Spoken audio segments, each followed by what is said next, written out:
terang dan jalan kehidupan. Itu yang Yesus katakan. Aku percaya di dalam namanya ada keselamatan. Oh, semua nyanyi kali. Glory haleluya, glory haleluya.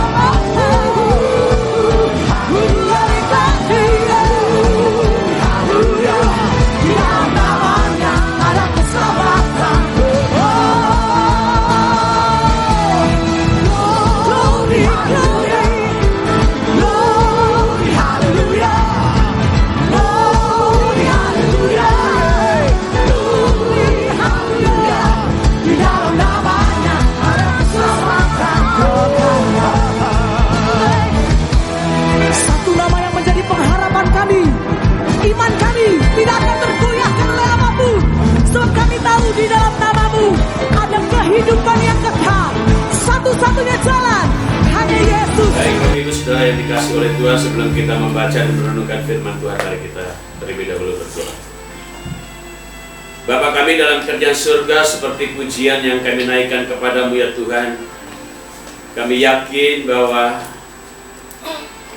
segala perkataanmu melalui firman-Mu ya Tuhan membuat kami kuat, membuat kami menang atas setiap persoalan dan masalah yang Tuhan izinkan terjadi dalam kehidupan kami. Dan itulah sebabnya ya Bapa, kami mensyukuri waktu-waktu yang seperti ini, di mana kami dapat menyembah Engkau, memuji Engkau dan mempermuliakan Engkau, dan sebentar akan mendengarkan akan firman-Mu ya Tuhan. Tuhan, kami siapkan hati kami bagaikan tanah yang subur, dan pribadi kami bagaikan penjunan di tangan seorang periuk, di tangan seorang penjunan yang siap dibentuk oleh Tuhan seturut dengan kehendak dan rencana-Mu ya Tuhan. Itulah sebabnya ya Tuhan, berkatilah sebentar akan pembacaan dan perenungan firman-Mu, sehingga apa yang kami baca, apa yang kami renungkan ya Tuhan, kami mengerti, kami memahami, dan pada akhirnya menolong kami untuk kami dapat melakukannya dalam kehidupan kami dari hari ke hari. Hamba-Mu yang penuh dengan kekurangan dan keterbatasan ini, Tuhan berkenan menyembunyikan hamba-Mu di belakang kaki salib-Mu dan mengurapi setiap perkataan hamba, sehingga apapun yang hamba sampaikan ya Tuhan menjadi berkat bagi kami semua. Dan di atas segalanya biarkanlah nama-Mu dipuji, ditinggikan melalui firman-Mu. Terpujilah Engkau Allah kami yang hidup. Kami menyerahkan jalannya pemberitaan firman-Mu dari awal pertengahan pada akhirnya ya Tuhan. Di dalam nama Tuhan kami Yesus Kristus, Sang firman yang hidup dan yang kekal itu, kami berdoa dan bersyukur. Haleluya. Amin. Baik Bapak Ibu Saudara yang dikasih oleh Tuhan, silakan duduk. Ya, shalom. Ya, puji Tuhan buat kesempatan yang Tuhan masih berikan bagi kita pada pagi hari ini untuk kita dapat beribadah, memuji dan mempermuliakan nama Tuhan. Dan tiba saatnya kita siapkan hati kita untuk kita akan membaca dan merenungkan satu bagian firman Tuhan. Seperti janji saya minggu lalu, saya akan meneruskan khotbah saya dengan tema yang sama, Bapak Ibu Saudara yang dikasih oleh Tuhan. Tapi karena saya melihat ada beberapa saudara yang tidak hadir minggu lalu, tapi sekalipun saya upload juga di YouTube ya, jadi selalu diupdate supaya saudara yang tidak ibadah bisa mengikutinya dari YouTube ya. Nah itulah sebabnya saya sebelum kita masuk dalam perenungan kita buka lagi ayatnya dari 2 Timotius ya. 2 Timotius pasal yang kedua, kita baca ayat pertama sampai ayat yang ke-6 saja yang akan menjadi perenungan. 2 Timotius pasalnya yang kedua, ayat yang pertama sampai dengan ayat yang ke-6. Ya, karena kemarin kita sudah baca dan saya baca sendiri, sekarang saya mengajak saudara untuk kita baca bersama-sama ya. Kita baca bersama-sama dari 2 Timotius pasalnya yang kedua, ayat yang pertama sampai dengan ayatnya yang ke-6 saja. Yang sudah ketemu katakan amin. Amin. Baik, kita akan baca bersama-sama. Saya mulai dari perikopnya dan kita mulai dari ayat yang pertama sampai dengan ayat yang ke-6. Panggilan untuk ikut menderita. 1, 2, 3. Sebab itu, hai anakku, jadilah kuat oleh kasih karunia dalam Kristus Yesus. Apa yang telah engkau dengar daripadaku di depan banyak saksi, percayakanlah itu kepada orang-orang yang dapat dipercayai, yang juga cakap mengajar orang lain. Ikutlah menderita sebagai seorang prajurit yang baik dari Kristus Yesus, seorang prajurit yang sedang berjuang, tidak memusingkan dirinya dengan soal-soal penghidupannya, supaya dengan demikian ia berkenan kepada komandannya. Seorang olahragawan hanya dapat memperoleh mahkota sebagai juara apabila ia bertanding menurut peraturan-peraturan olahraga. Seorang petani yang bekerja keras haruslah yang pertama menikmati hasil usahanya. Amin. Demikian jauh pembacaan firman Tuhan kita pada pagi hari ini.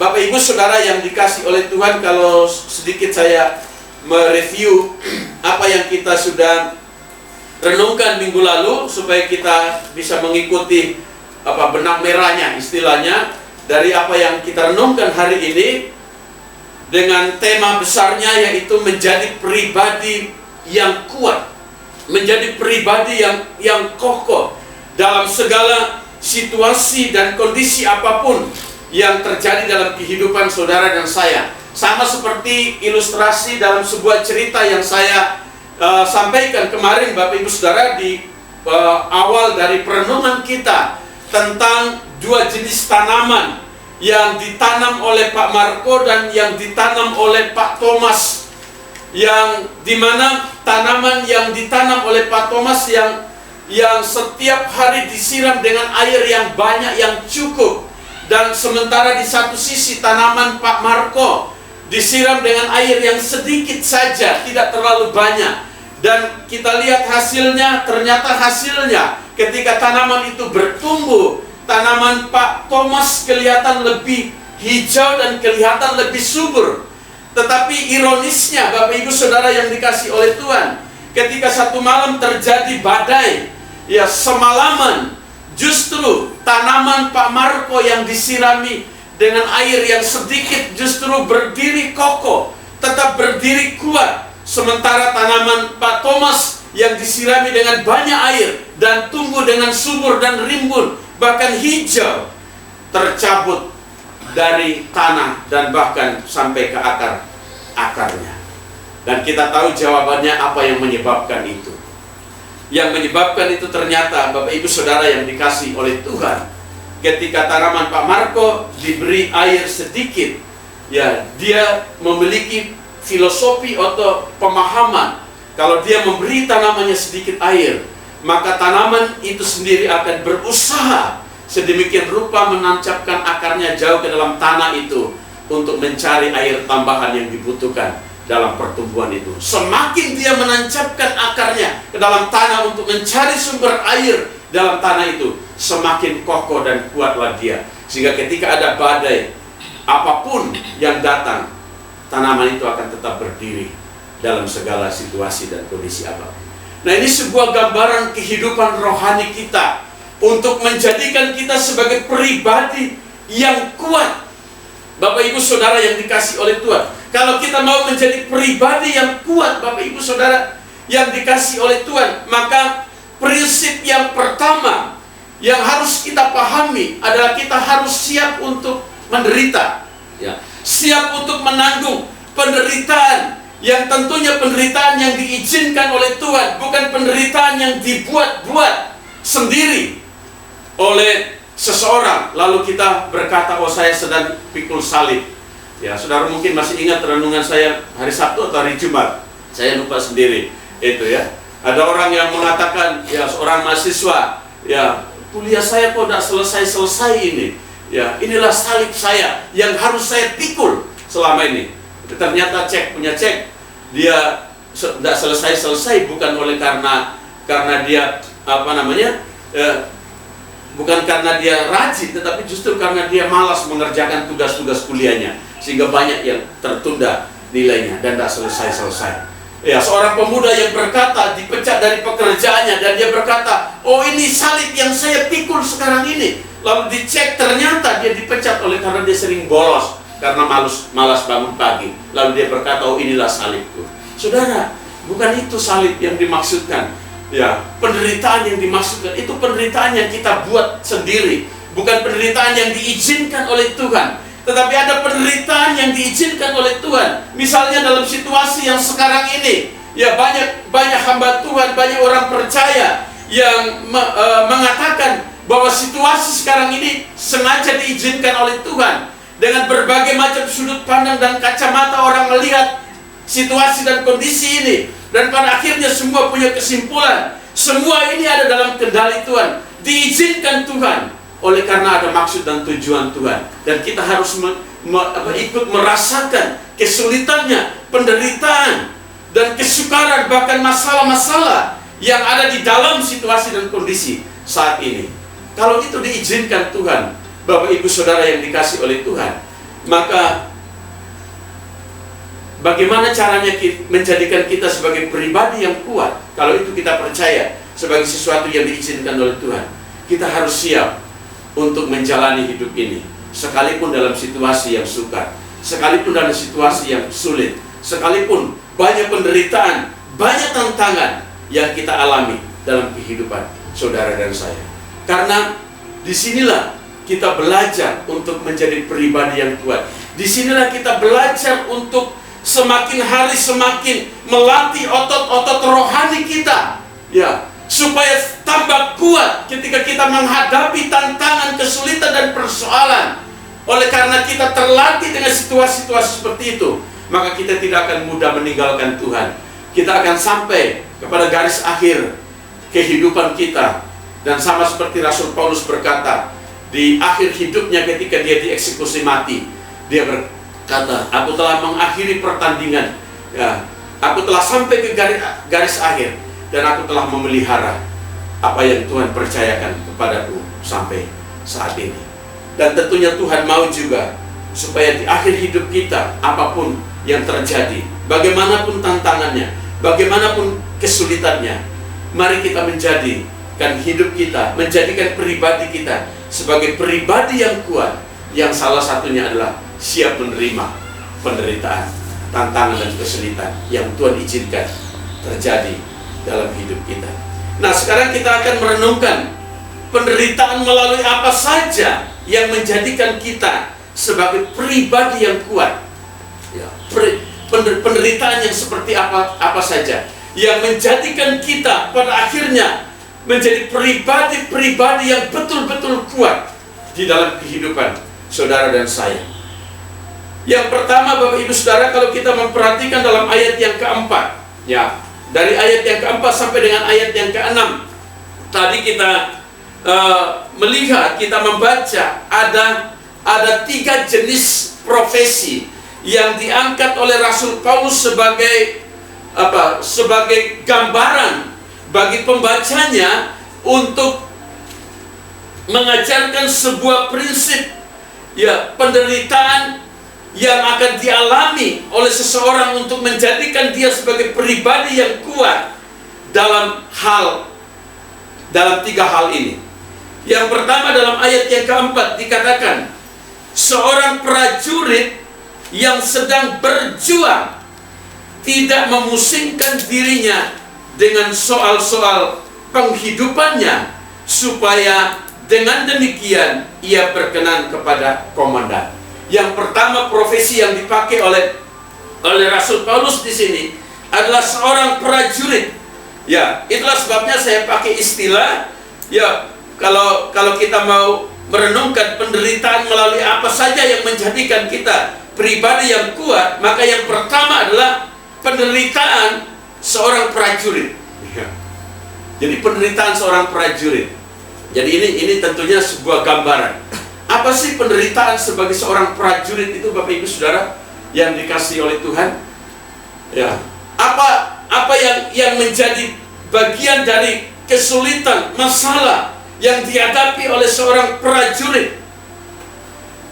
Di situ ada kata, ya, prajurit yang sedang berjuang. Jadi prajurit itu, seorang prajurit itu, saudara yang dikasih oleh Tuhan, itu dia layak disebut sebagai seorang prajurit jika dia memiliki sifat disiplin dan tidak mau menyerah, tidak gampang menyerah. Itu ciri daripada seorang prajurit.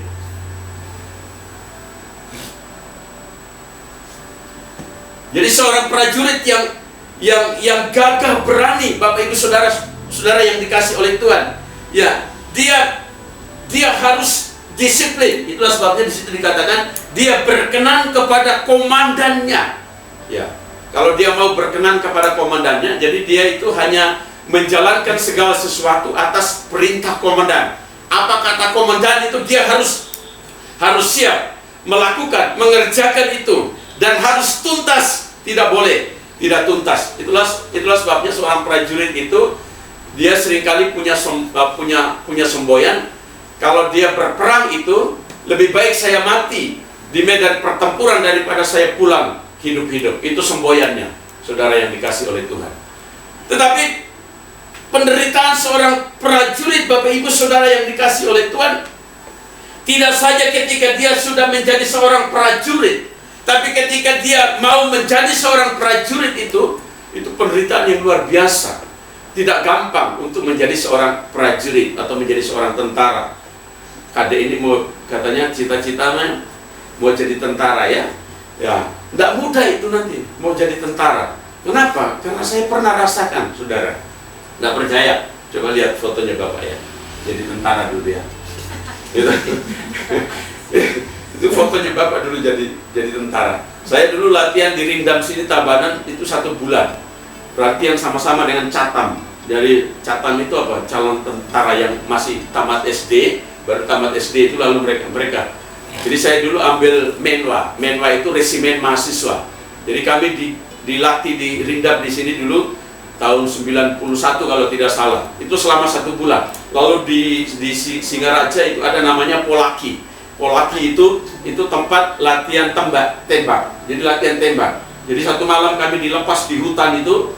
1 malam itu di hutan itu dilepas gitu. Wah, itu ngeri sampai masuk di semak belukar. Pulang-pulang itu semua ini sudah sobek-sobek, sudah banyak darah yang keluar. Ya. Lalu setelah selesai pendidikan itu pendidikan dasar militer, Latsarmil namanya. Jadi pendidikan dasar militer itu. Lalu setelah selesai pendidikan dasar militer untuk dapat ini baret ungu ini baret ungu itu harus jalan kaki napak tilas dari Singaraja sampai ke Sanur, dari pantai Singaraja sampai ke pantai Sanur. Itu 1 hari 1 malam jalan kakinya, saudara. Baru boleh layak dapat baret ungu. Namanya baret ungu, resimen masuk. Wah, itu luar biasa. Tidak laki-laki saja, ada perempuan. Ini ada perempuan. Jadi ada teman-teman dari mahasiswa yang perempuan yang sudah sompoyongan ini, tapi di militer itu ditekankan itu jiwa korsa. Jiwa korsa itu kebersamaan. Jadi kami dilepas ada 11 orang. Jadi harus 11 itu harus sampai. Tidak boleh kurang 1. Kalau kurang 1 tidak layak. Jadi 11 orang itu harus sampai di Sanur dalam perjalanan itu. Itulah sebabnya kalau ada yang sakit, kalau cewek kan tidak kuat itu. Jadi kopel itu apa? Ikat pinggang besi itu ya, itu namanya kopel. Jadi dirangkai, jadi dipegang, jadikan tali. Jadi yang nggak kuat itu diseret itu sampai pada akhirnya sudah sempoyongan baru sampai di sana. Luar biasa menderitanya. Jadi kenapa saya katakan itu? Karena saya pernah merasakan, saudara. Jadi prajurit itu mau jadi prajurit itu berjuang, ya luar biasa untuk dia mendapatkan apa yang dia cita-citakan, saudara, yang dikasih oleh Tuhan. Jadi itulah gambaran yang diberikan oleh Rasul Paulus dalam kehidupan kita untuk menjadikan kita sebagai pribadi yang kuat. Kita harus berjuang seperti seorang prajurit yang sedang berjuang untuk mendapatkan profesi sebagai prajurit, bahkan yang sedang berjuang di medan pertempuran itu. Ya, perjuangan itu tidak gampang, saudara, tidak mudah, sulit dan banyak tantangan. Itulah sebabnya saya seringkali mengajari mahasiswa dalam kuliah di kampus itu. Saya bilang, ya kamu jangan kuliah itu main-main. Kamu harus berjuang, ya ngerjakan tugas kalaupun lembur, kamu harus bayar harga, itu tidak apa-apa, karena karena sesuatu yang kamu dapatkan dengan penuh perjuangan dan pengorbanan, maka apa yang kamu dapatkan itu akan begitu kamu hargai dan tidak akan mudah kamu lepaskan, oleh karena kamu mendapatkan dengan penuh perjuangan dan pengorbanan. Sebaliknya, mereka yang hanya kuliah 3 bulan, 6 bulan lalu sudah dapat STH, itu selalu jadi masalah. Ya, hamba-hamba Tuhan yang jadi masalah di pelayanan itu seringkali mereka yang memudahkan sesuatu, menggampangkan sesuatu, sehingga dia tidak menghargai profesinya itu ketika dia menjalani profesinya sebagai seorang hamba Tuhan. Jadi kalau kita mendapatkan sesuatu dengan penuh pengorbanan, penuh perjuangan, itulah yang menyebabkan kita menjadi pribadi yang kuat, yang kokoh, tetap bertahan dalam segala situasi dan kondisi yang Tuhan izinkan terjadi dalam hidup saudara dan saya. Ya, saya beberapa minggu ini ya berpikir keras dengan program kita setiap pagi, renungan pagi itu. Jadi saya ingin kasih nama ya. Saya lihat beberapa teman-teman hamba Tuhan itu dalam program yang sama, mereka beri nama. Pak Nur, nama programnya maksudnya ya. Pak Nur Anggraito itu kalau saudara ikuti di Facebook itu dia namanya Sate B3. Sate B3 itu saat teduh, sate itu saat teduh bersama bapak-bapak beriman. Jadi B3-nya itu bapak-bapak beriman. Jadi Sate B3. Lalu ada juga yang kasih satelit. Satelit itu saat teduh 5 menit. Lalu saya bilang saya mau kasih nama programnya apa supaya mudah diingat dan menarik. Lalu saya berpikir keras ya saudara. Lalu saya temukan ini nama programnya. Nanti mulai minggu depan ini saya kasih nama programnya. Nama programnya bertumbuh setiap hari. Bertumbuh itu singkatan. Bertumbuh itu berkat Tuhan ya, pembuka lembaran hidup. Nah itu. Jadi programnya bertumbuh, pembuka lembaran hidup setiap hari itu ya, setiap hari. Jadi tidak ada kepanjangannya kalau setiap hari. Jadi bertumbuh setiap hari berkat Tuhan ya, membuka lembaran hidup setiap hari. Saudara yang dikasih oleh Tuhan ya, itu saya menyusun ya, mencari sumber-sumber itu tidak gampang. Saya selalu mensinkronkan dengan tema mingguannya. Itulah sebabnya kemarin banyak penderitaan ya. Makanya Pak Gusti WA saya secara pribadi, dia sangat diberkati. Jadi temanya itu saja, mengenai masalah menderita. Karena saya mau kasih saudara pengajaran teologi yang seimbang ya, bukan soal berkatnya saja. Nanti ada saatnya berkat juga ya, ada. Jangan khawatir saudara. Kalau sudah saya kasih berkat terus, saudara nanti saudara kayak tanamannya Pak Thomas nanti ya. Tapi saya kasih saudara penderitaannya dulu ya, supaya saudara seperti tanamannya Pak Marco nanti ya, bertambah kuat dan kokoh dalam menghadapi situasi. Tapi saudara harus berjuang ya, harus berkorban, korbankan waktu, korbankan perasaan rasa malas untuk bangun pagi mendengarkan dan lain sebagainya. Itu penuh pengorbanan dan perjuangan saudara yang dikasih oleh Tuhan. Tapi ketahuilah bahwa dengan demikian itu akan menjadikan kita sebagai pribadi-pribadi yang kuat, pribadi-pribadi yang kokoh dalam menghadapi situasi sekarang ini. Lalu yang kedua, kok jatuh terus ini? Tidak mau ditaruh di bawah ya. Lalu yang kedua dalam ayatnya yang kelima. Mari kita perhatikan ayat yang kelima. Profesi yang kelima adalah seorang olahragawan. Ya, seorang olahragawan hanya dapat memperoleh mahkota sebagai juara apabila ia bertanding menurut peraturan-peraturan olahraga. Ya, olahraga. Di situ ada kata bertanding. Kalau tadi ada kata berjuang, jadi 3B ini ya. Berjuang itu prajurit, lalu yang olahragawan itu bertanding. Ya. Apa artinya bertanding, Bapak Ibu Saudara yang dikasih oleh Tuhan? Untuk menjadikan kita pribadi yang kuat, Bapak Ibu Saudara yang dikasih oleh Tuhan, itu kita harus siap bersaing. Ya. Harus siap bersaing, Saudara. Persaingan itu tidak selalu negatif, Saudara yang dikasih oleh Tuhan.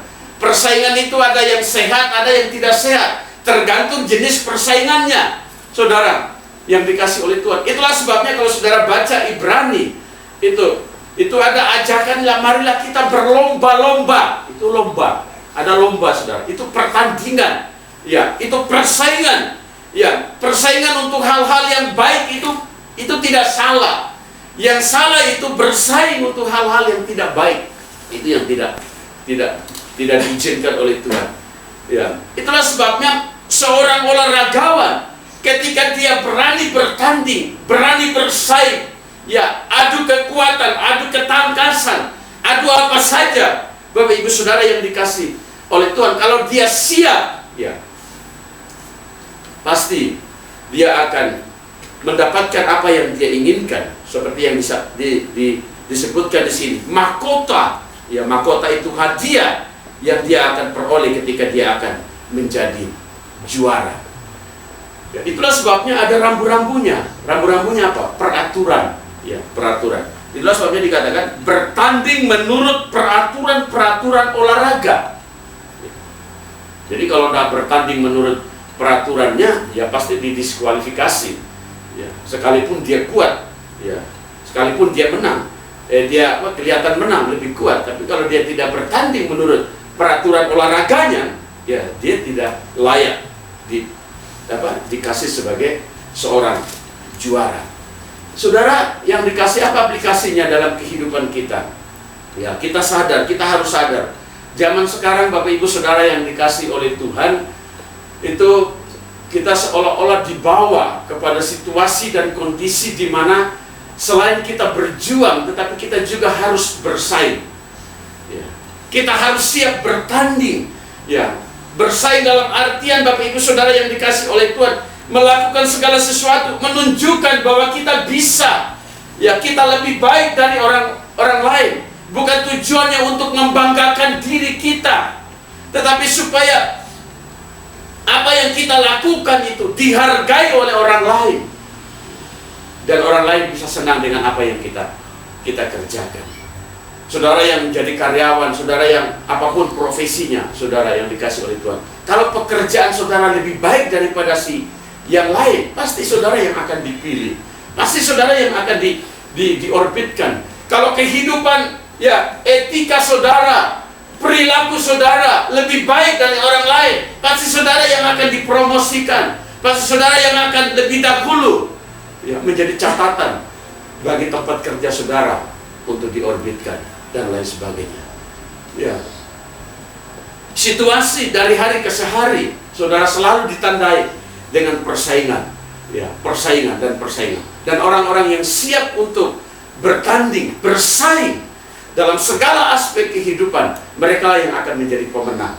Mereka yang akan menikmati apa yang dijanjikan oleh Tuhan dalam kehidupan saudara dan saya. Persaingan itu bukan duniawi, saudara yang dikasih oleh Tuhan. Sekali lagi, bahwa persaingan yang sehat itu justru diizinkan oleh Tuhan. Termasuk juga dalam hal-hal kehidupan rohani. Ya, asalkan bukan tujuannya untuk menjadikan kita orang yang sombong, ya, jadi sombong rohani supaya kita kelihatan dipuji orang, oh ini dia rendah hati, oh ini dia baik, bukan saudara. Tapi tujuannya supaya hidup kita ini bisa menjadi berkat bagi orang lain dimanapun kita berada dan bagaimanapun situasi dan keadaan kita. Dan mereka yang siap bertanding, bersaing dalam segala aspek kehidupan, ya, mereka lah yang akan jadi pemenang ini. Ya, zaman sekarang Bapak Ibu Saudara yang dikasih oleh Tuhan, semua profesi itu ditantang untuk harus menguasai yang namanya high tech, ya, teknologi yang tinggi seperti ini. Dan saya pun juga harus mau belajar, sekalipun kadang-kadang suruh kakak ngajarin, anak suruh ngajarin, nah, lalu diajarin sambil dimarah-marahin, tidak apa-apa, ya, di mana? Tapi itu namanya belajar. Saya ingin supaya bisa menguasai teknologi dan bisa pelayanan lebih efektif, sehingga dengan situasi sekarang ini mereka yang tidak bisa ibadah, mereka bisa ikut ibadah dari rumah mereka masing-masing. Saudara juga begitu, mahasiswa sekarang kuliahnya kuliah daring itu kuliah online dari rumah. Kalau saudara tidak bisa gunakan aplikasi Zoom, tidak bisa buka YouTube dan lain sebagainya, tidak bisa akan ikut kuliah.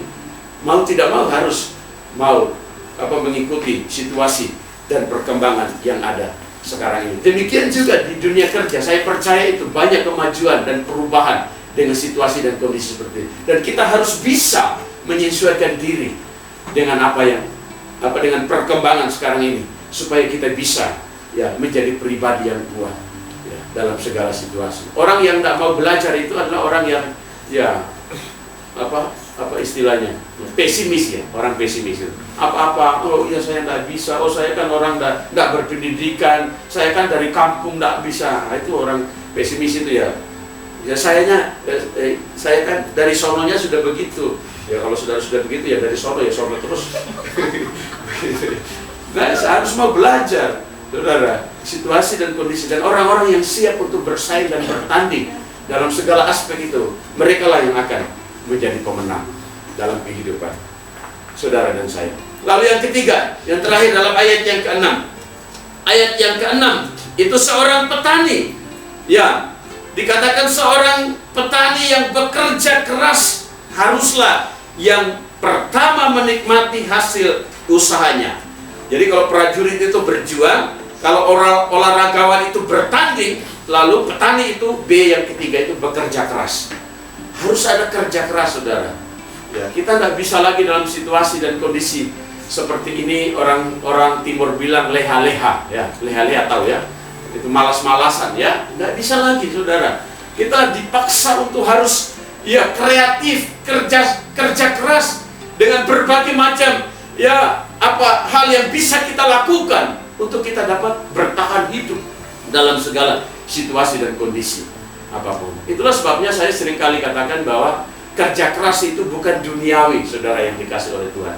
Yang duniawi itu adalah kerja keras tapi lupa ke gereja, lupa ibadah, lupa sembahyang, lupa baca firman Tuhan. Itu yang namanya duniawi.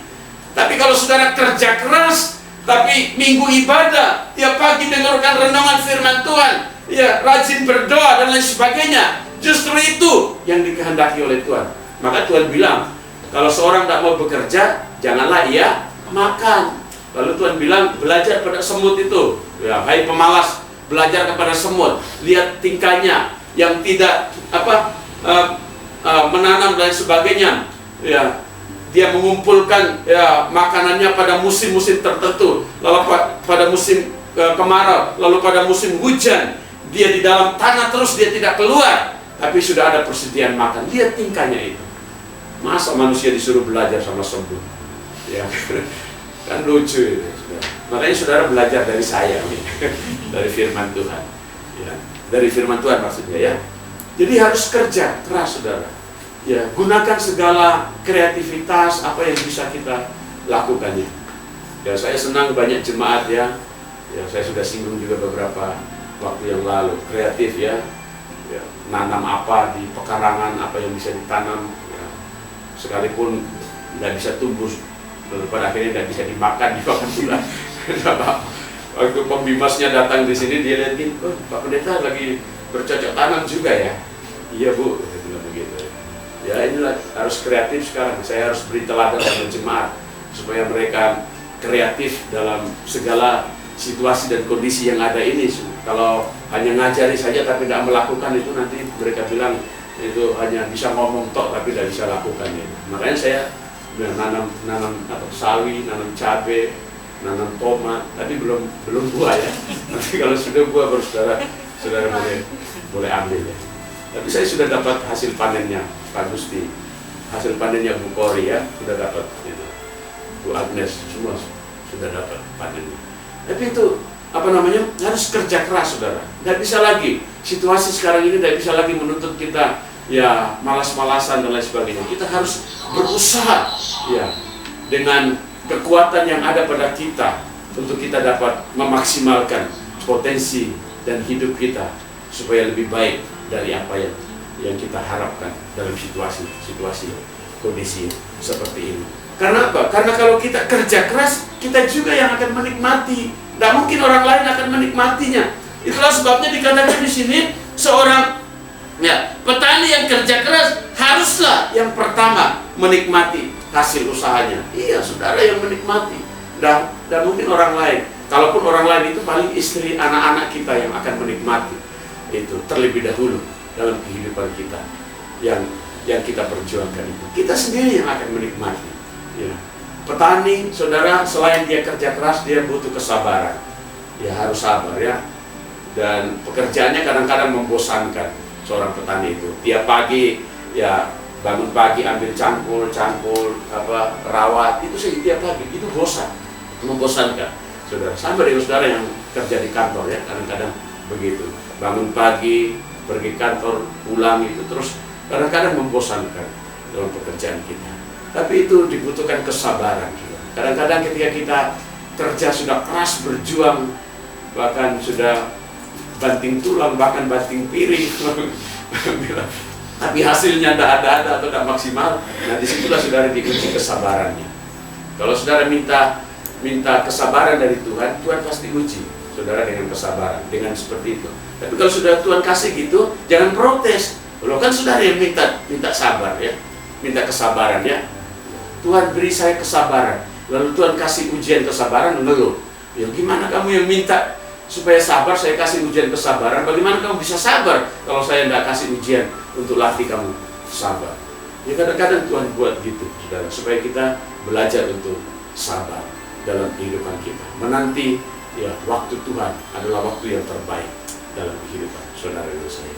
Kiranya Tuhan memberkati saudara dan saya melalui perenungan yang singkat ini untuk menolong kita bagaimana kita menjadi pribadi yang kuat melalui sebuah penderitaan yang kita alami, penderitaan seorang prajurit yang terus berjuang, penderitaan seorang olahragawan yang siap bersaing dan bertanding, dan penderitaan seorang petani yang bekerja keras dan sabar menanti hasil panennya.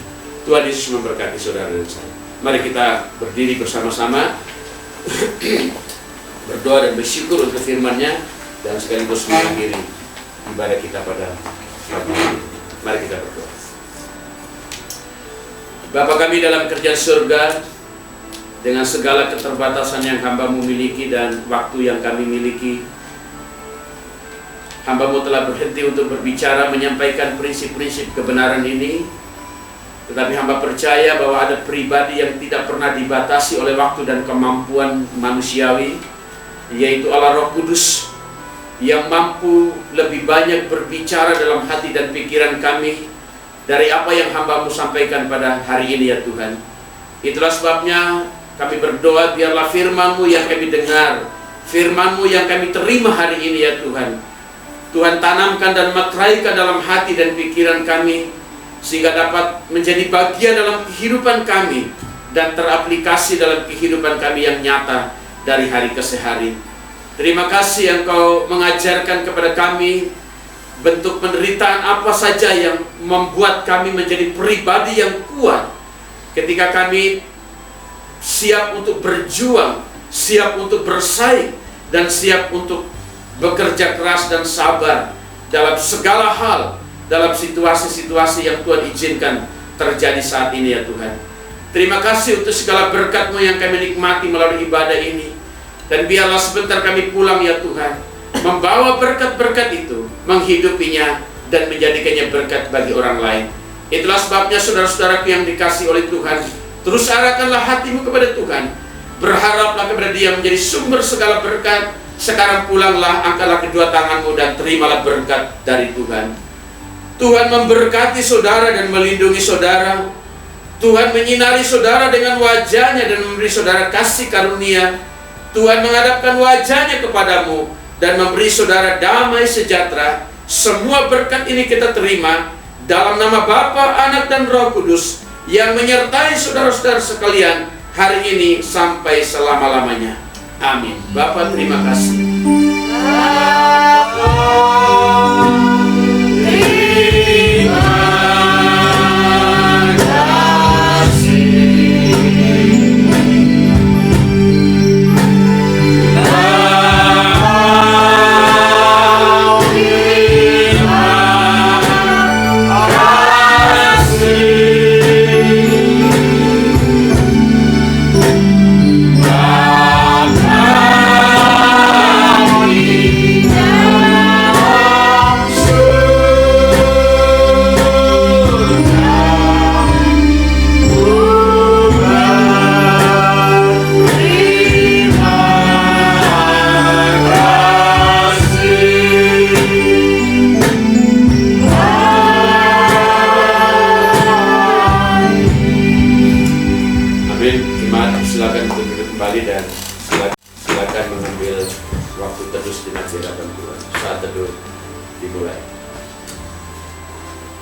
Yeshua HaMashiach